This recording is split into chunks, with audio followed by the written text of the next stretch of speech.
আপনারা যা আমাদের কাছে প্রত্যাশা করেন তা পাচ্ছেন? এটাকে আমাদেরকে খুশি করার জন্য বলছেন না আপনাদের বিবেক থেকে বলছেন? না না, গতকালকে রাতে আমি 10টা বাজে এখানে আসছি। আমি দেখলাম স্বতঃস্ফূর্তভাবে যেভাবে ভাড়া দিচ্ছে আমাদেরকে, এরকম আর আমরা নজির আর কখনো দেখি নাই বাংলাদেশে। Thank you. তাহলে একটু প্লিজ, তাহলে মিডিয়ার ভাইদের মাধ্যমে সারা দেশবাসী এবং বিশ্ববাসী এটা সাক্ষী হয়ে গেল, ঠিক আছে? এবং আমরা আসলে কাউকে সাক্ষী করার জন্য এই কাজ করি নাই। একটা প্লিজ, আমি শেষ করলে বলবেন। আমরা কাউকে সাক্ষী রাখার জন্য এটা করি নাই, বাহবা নেওয়ার জন্য করি নাই, রাজনৈতিক ফায়দা নেওয়ার জন্য করি নাই। আমি আবারও বলবো, মানুষ হিসাবে আমরা মানুষের কাজ করার জন্য এটা করছি। আপনারা আমাদের জন্য দোয়া রাখবেন। আপনাদের প্রয়োজনে, জাতির প্রয়োজনে যদি কখনো আমাদেরকে ফিল করেন, এই ফিল করাটাই হবে আমাদের জন্য আপনাদের একটা উপহার। তখন যেন আপনাদের এই ফিলিংয়ের, এই প্রত্যাশার সাড়াটা আমরা ঠিক মতো দিতে পারি, আমাদের জন্য আপনারা দোয়া করবেন। এবং আরেকটা কথা আমি ভেরি ভেরি ক্লিয়ারলি বলছি, বাংলাদেশের কোনো জায়গায় জামাতে ইসলামী অথবা ছাত্র সংগঠনের আমাদের সাথে যারা কাজ করে, যদি কোথাও আপনারা দেখেন যে কোনো মানুষ আমাদের এই আউটলুকের বাইরে, দৃষ্টিভঙ্গির বাইরে গিয়ে কোনো অপকর্ম করছে, তাহলে সে একজন দুর্বৃত্ত। আপনারা আমাদেরকে নির্দিষ্টভাবে বলবেন এবং তাকে আমরা কি করি আপনারা সেটাও জানবেন। আমাদের নামে কে কি বললো এটাকে আমরা বদার করি না, আমরা বদার করি আমাদের বিবেককে। আমার বিবেক কি সাক্ষী দিচ্ছে, আমি কি সঠিক পথে আসি না আমি বেঠিক পথে? যদি সঠিক পথে থাকি তাহলে পরিবেশও সাক্ষী দিবে, মানুষও সাক্ষী দিবে। আমরা আপনাদের সহযোগিতা চাইতে এসেছি বিশেষভাবে এই পরিস্থিতিতে একটা ব্যাপারে, যে কোনো দুর্বৃত্ত কোথাও আমাদের নামে, আমাদের লেবেল, আমাদের ব্যানার, আমাদের স্লোগান ব্যবহার করে এরকম কাজ করছে কিনা। যদি আপনারা মানে এরকম কিছু আপনাদের কাছে থাকে, সারা বাংলাদেশের যেখানেই হোক, আপনারা আমাদেরকে একটু সাহায্য করবেন এই তথ্য দিয়ে। আমরা কথা দিচ্ছি যে আমরা কোনো দুর্বৃত্তকে প্রশ্রয় তো দিবই না, এই অপকর্মের জন্য তার পাওনা আমরা সমঝাই দিব তাকে। আমরা আবারও কৃতজ্ঞতা জানাই, আপনারা আমাদেরকে এইভাবে, আসলে আমরা মনে করি যে দিল দিয়েই বরণ করেছেন, আমাদের হৃদয় দিয়ে বরণ করেছেন। এবং আপনাদের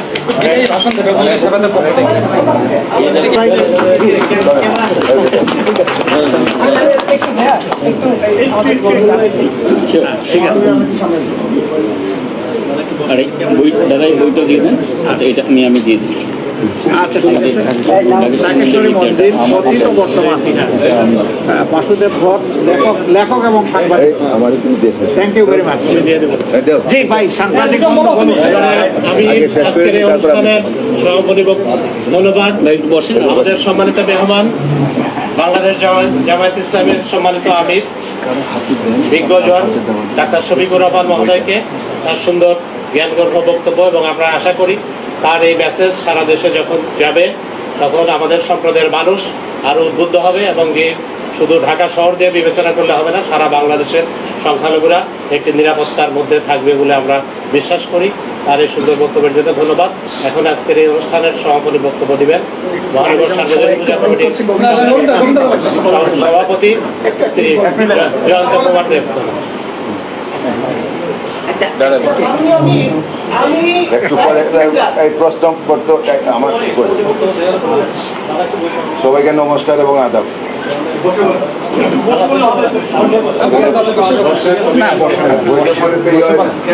মিডিয়ার জন্য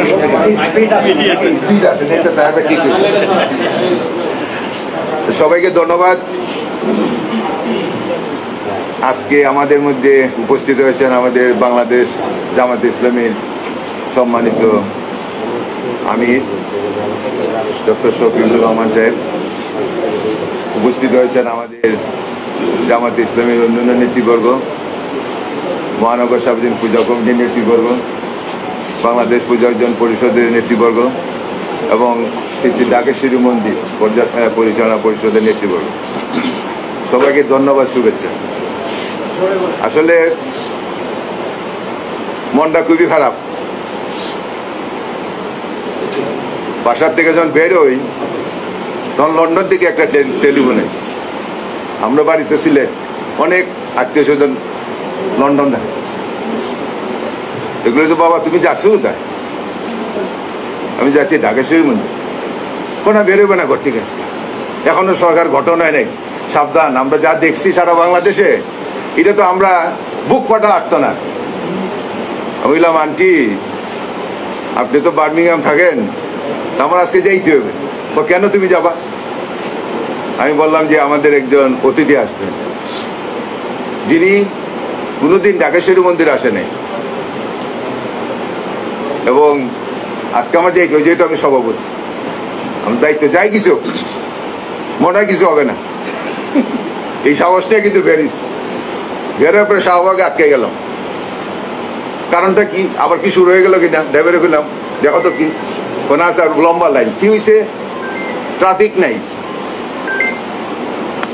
ছাত্র বাচ্চা বাচ্চা ছেলে মেয়েরা, ছাত্র ইউনিভার্সিটির, আমার মানে ইউনিভার্সিটি স্কুল কলেজের স্কুলের একটা বাচ্চা মেয়ে। আমি বোন কি হয়েছে? না আমরা তো পাচ্ছি না, এখানে 5 থেকে 10 মিনিট দেরি।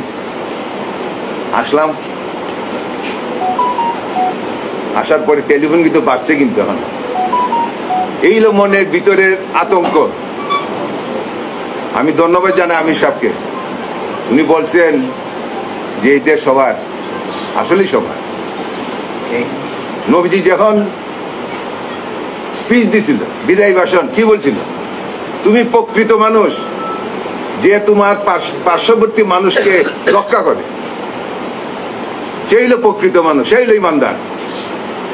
আমরা কি দেখতে পাই? এই ছাত্র জনতার মধ্যে কি আমাদের হিন্দু ভাই বোনেরা মরে নাই? আমরা কি কোনো অবদান নাই? তাহলে আমার মন্দির পড়ে কেন? আমার ব্যবসা লুটপাট হয় কেন? আমার মা বোনের ইজ্জত যায় কেন? যাই কিছু হোক, আপনারা বলেন দুর্বৃত্ত, কিন্তু নামটাই কিন্তু আপনাদের। সবাই বলে জামাতে ইসলামী, যত দোষ মন্দ কোষ। ওই যে আমির সাহেব বলছে, আসলে আমরাও কিন্তু খবর নেই কে নিছেন না নিছেন। আমরা কেন আসছি? অবশ্যই আমরা কেন আজকে সবাই এখানে উপস্থিত? আর আসার কথা, আমরা আসার দরকার নেই। বাস্তবতা হলে সেই পর্যায়ে আমি বিশ্বাস করি আজকে যে উনি বক্তব্যটা রাখলেন, আমি ওনার আগে, কারণ ওনার বাইরেও কিন্তু মানে শাহজাল বাবার দেশের মানুষ, যা বুঝে ভালো বুঝে, যা বুঝে না ভালো বুঝে না। আর ডাইনে যে ভাই একজন কইছে 2 দিন আগে জেলতে পারিস। সুতরাং বলার কিছু নাই, আপনারাও বুঝেন আমরাও বুঝি। আর এখানে যে ঘটনা ঘটছে, যেহেতু মহানগর সার্বজনীন পূজা কমিটি আপনি আসছেন, আপনি মনে নিবেন না কিছু, কোনো কিছু, অনেক কিছু হবে দেশে। এই যে উনি বলছেন সরকার নাই, কি কি চলছে? রাস্তাঘাটে কেউ মেরে বললে তো কিছু বলতে হবে না।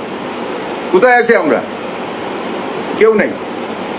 আজকে দারোয়ান তালা মারে রাখতে পারে, এর মধ্যে মোহাম্মদপুরে ডাকাতি শুরু হয়েছে, মুখানে ডাকাতি শুরু হয়ে গেছে। দেশ যাচ্ছে কোন দিকে? সুতরাং আপনারা দেশের কান্ডারি, আপনারা সেইভাবে আপনি আসছেন, একটা মেসেজ যাবে সারা বাংলাদেশ, সারা বিশ্বে, যেটা আপনি বলছেন, আমরা সেই মেসেজটাই চাই।